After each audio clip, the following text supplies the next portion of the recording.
If you're new here, my name is RuthAnn. My husband Lance was a service-connected, disabled U.S. Navy veteran. He was sick for 25 of the 27 years we were together, and for the last 12 years of his life, I was his full-time caregiver. This podcast is about caregiving in all its forms.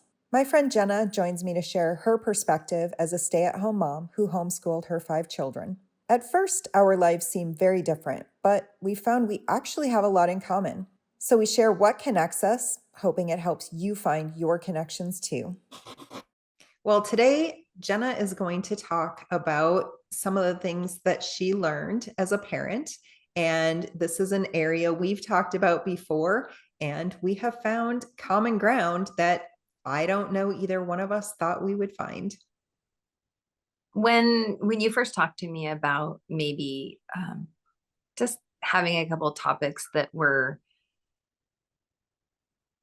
more centered around parenting and my experience as a caregiver to my kids, one of the things I wanted to talk about was just the idea that we will impact our kids' lives in the same way that you impacted Lance's life. And more specifically, I want to talk about how when we're raising our kids, we don't get to determine what things will impact them in which way, and neither do they. So I think we can all, if we look back, we can think about a time in our life, maybe it was during childhood, maybe it was during adolescence, where somebody's words or action had such a lasting and deep impact on us, good or bad, that it really kind of formed who we would become. It really informed our belief systems or how we view the world.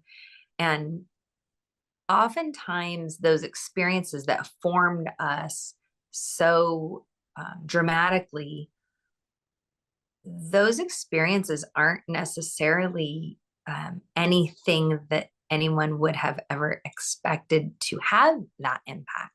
So it might have just been something that your parent or your teacher or a sibling or a friend, oftentimes an adult, said to you or did that you just remember forever, and it changes how you view the world.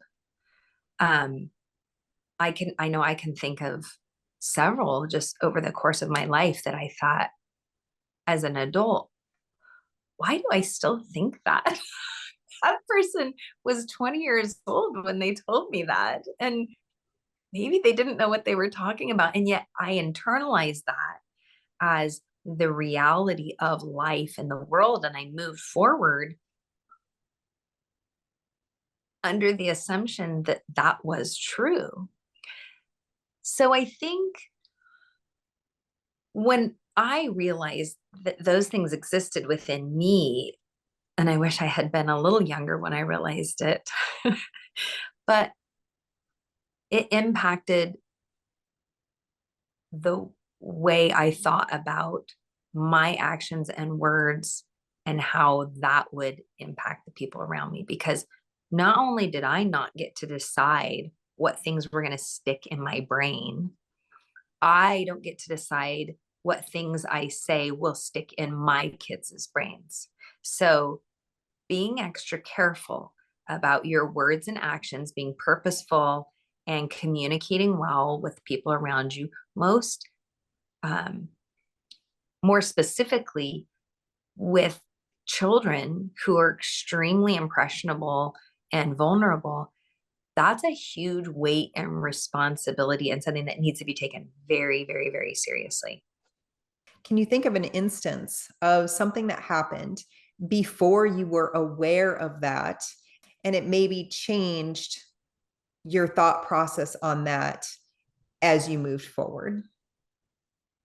So I probably won't share specific stories about my children because anything that they have told me that was impactful to them was, obviously shared in confidence, and they were things that were very, very serious. And, we had to have conversations about, my intention when that happened, and I've had to apologize for the way that that impacted them. And I think that meant something to them, although it did not mean that they didn't still have to work through the lasting impact that that had had on their life. I mean, those things are very real, and changing your mindset and perspective on something that you've held as truth for so long, or a belief that you've held for so long, like that's no easy task. So I can't really share specific things about my kids, but something that really kind of brought that to mind and made me start looking through my own beliefs. When I was working as a personal trainer, I would oftentimes work with people that had maybe different injuries, or different physical limitations that they had attributed to sports injuries, maybe in college, but more often in high school. And I remember it became kind of common for people to share with me that they had been told something by a high school coach or athletic trainer that was so wildly untrue and um, maybe even damaging, that they had held on to. And these were people in their 30s, 40s, 50s. And they're telling me, well, I know that I should always whatever, or I should never whatever. And I would say, where did you hear that or learn that? Oh, it was my track coach in high school, taught me to never do this or to always do it this way.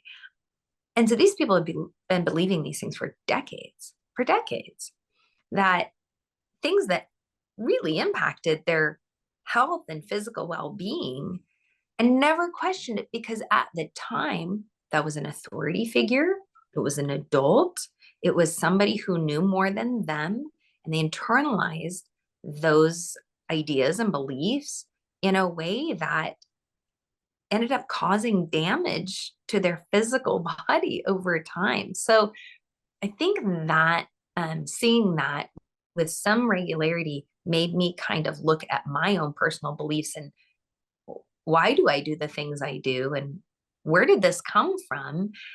And then when I started really looking into that, it became clear to me that perhaps I was doing that to my children, that maybe in my youth, because I had my oldest when I was 20 years old, and I'm pretty sure I thought I knew way more things when I was in my 20s than maybe I actually did. But, I'm raising these kids and saying, yeah, this is how the world is. And maybe some of those weren't exactly right. And so I've tried to give them space as adults to say, to ask me, is that really correct? Did you really mean that? Was that really true? Oh, no, I was 26. I didn't know what I was talking about. Well, and I can't relate to that with children because I never had children, but would this be along the same lines of not just telling somebody something, but the way that you react to them too? If you always respond in anger to them, or if you're putting them down, or if you're criticizing them, and those are the feelings that they're always left with, and it changes how they feel about themselves. That's something that I would think would have a huge impact too. And that's something that I can relate to as a caregiver to Lance all those years that I cared for him. Because I can think of some instances of things that happened with Lance, and I think I may have shared this in another episode. Lance had short-term memory loss, and the last few years of his life, it was so bad that he couldn't remember anything that happened a few minutes ago. But he was still always left with a feeling. And so if he had a day full of good things that had happened, at the end of the day, he felt good.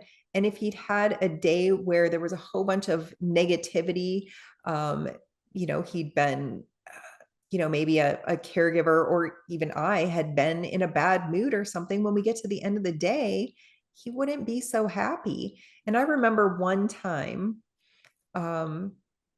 he was on hospice, and we'd had it had been so stressful. I wasn't getting any sleep at all. And I used to get really bad migraines from the weather systems that would come through. And I woke up really early in the morning and I had such a terrible migraine. I wasn't sure how I was going to get out of bed. And suddenly he woke up and he needed the bathroom and he needed to get across the house right away. And so I jumped out of bed, not sure if I was actually going to be able to get him to the bathroom, but I got him over there and I went and sat on the couch and waited for him.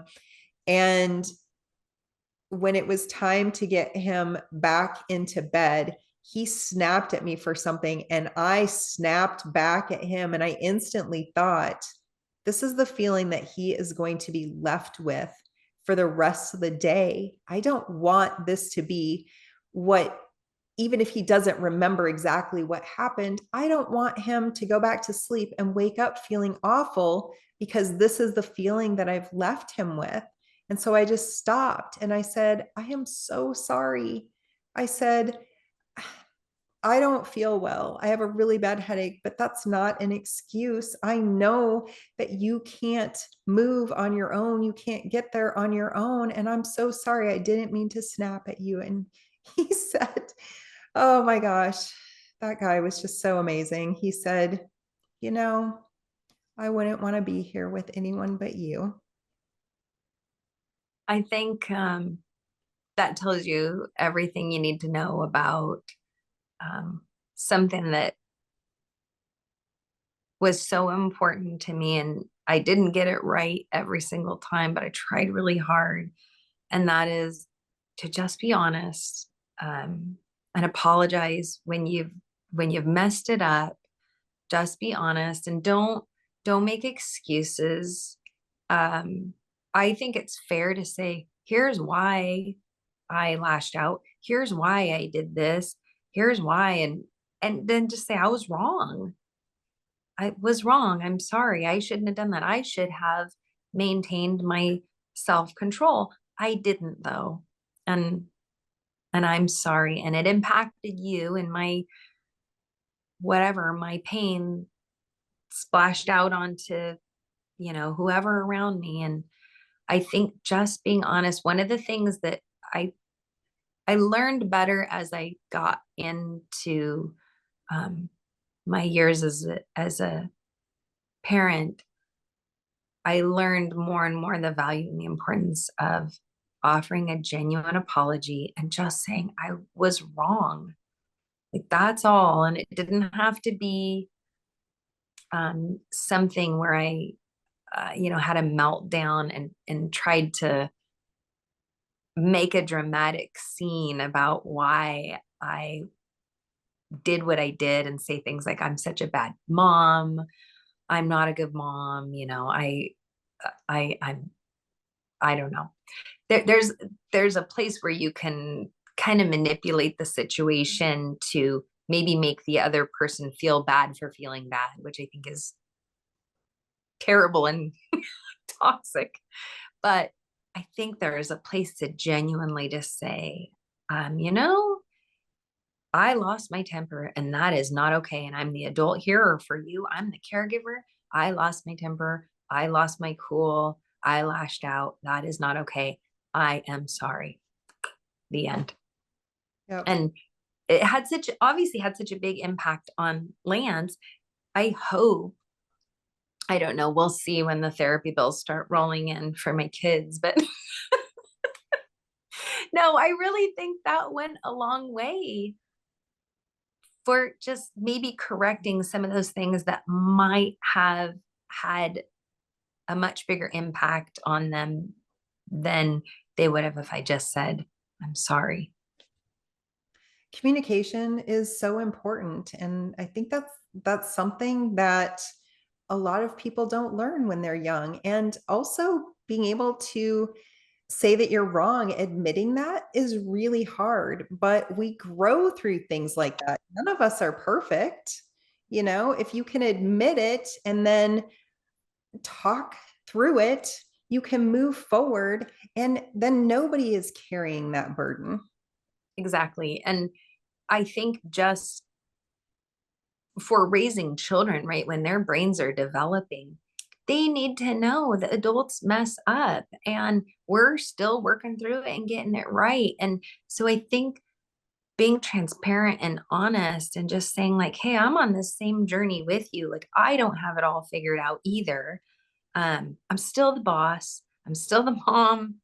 I still have to be the, kind of the one in charge. I'm the one that's responsible if something goes wrong. So I get to make the rules, right? But to do that with some humility and say, I'm also working through this. And when my kids, I want to say my third was a baby, my third child was a baby. I was in kind of a mom support group, and there was an older mom that she had grandkids, and she would kind of lead this group and kind of give us encouragement and, advice and whatnot, and let us kind of vent and talk about things. And one of the coolest things that she said, and again, right, you don't get to choose what's going to hit you and when, but this stuck with me so much, and it really impacted um, how I interacted with my kids.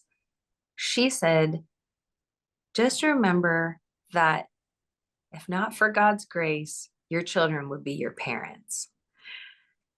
And kind of giving the perspective, like, think about how would you want to be treated, right? Like, you didn't get to choose. You didn't get to choose. They didn't get to choose you as their parent. Who do you want them to be? How do you want them to learn and grow?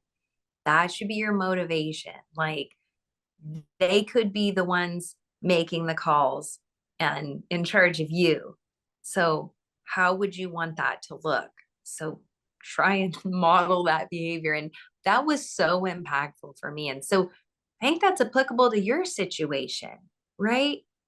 Those roles could be reversed. It could be Lance taking care of you. How would you want that to go? And so it generated this humility and a really strong sense of the gravity of what I was doing. Like, this is so important and such a huge responsibility. It just really made me feel that weight in a way that I had never thought of, and kind of directed my um, thoughts and opinions on parenting moving forward. Well, I think that's really great advice for parents, especially, but really for any of us. The things that we do, the things that we say impact the people around us. So I hope that this has been another helpful conversation. Thanks for joining me, Jenna, and I'll see you next time. Bye.